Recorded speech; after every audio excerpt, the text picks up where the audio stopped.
বন্ধু, আপনাকে বলি, শুনবেন মন দিয়ে কথাটা। যদি ভালো লাগে পাশে থাকবেন, ভালো না লাগলে ওপর করে দিবেন, কোনো সমস্যা নাই। আপনি পেজের সদস্য, আমি জানি।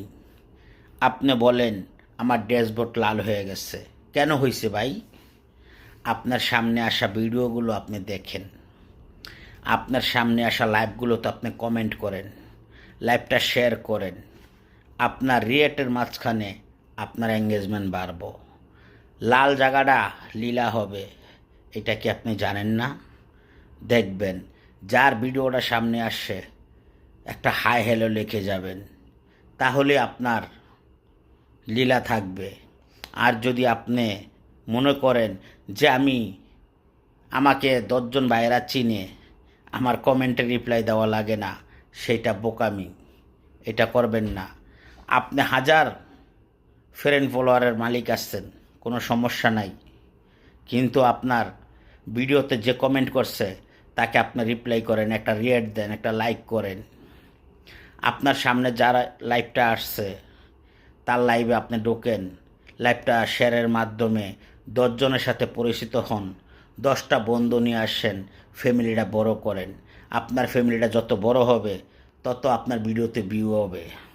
ভিউ হইলেই আপনার ভিডিওটা এঙ্গেজমেন্ট, মানুষের পাশে, মানুষ দেখবে। এটা স্মরণ রাখবেন। আমার কলজার ভাই, ভিডিওটা যদি বড় হয় দেখবেন, কাটবেন না, কথাটা মন দিয়া শুনবেন।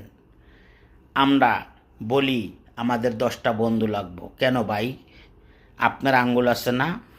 আপনার আঙ্গুলের মাথা থেকে আপনি 10টা বন্ধু নিয়ে আসেন কিভাবে? যে লাইভটা শেয়ার করছেন, লাইভটা রিয়েট দইরা আপনি 10টা বন্ধুর লোকে যুক্ত হয়ে যান। 10 মিনিট লাগে 10টা বন্ধু আনার জন্য। এটা পারেন না? এটা পারবেন। নিয়ম মেনে কাজ করেন, এই কাজ করার মাধ্যমে আপনার সফলতা আসবে। আপনি যদি চিন্তা করেন যে আমার বন্ধু পিনটে রাখলে বন্ধু আইসা পড়ব, না, পিনটে রাখলে বন্ধু আসে না, বন্ধু বানাইতে হয়। কিভাবে বানাইবেন? আপনার সামনে একটা অপরিচিত ভাই আসছে, ভিডিওটা দেখেন, একটা কমেন্ট করেন, সে ব্যক্তি আপনার সাথে বন্ধু হবে। বন্ধু বানাইতে হয়। আপনার ঘরে এইভাবে আসবো না। আপনি যদি নিয়ম মেনে কাজ করেন, ফেসবুকের গাইডলাইন মেনে, অবশ্যই আপনি বন্ধু পেয়ে যাবেন। যদি আপনি পেজের সদস্য হয়ে থাকেন। এটা কি বোঝেন না? বুঝতে হবে। মন দিয়ে কাজ করেন,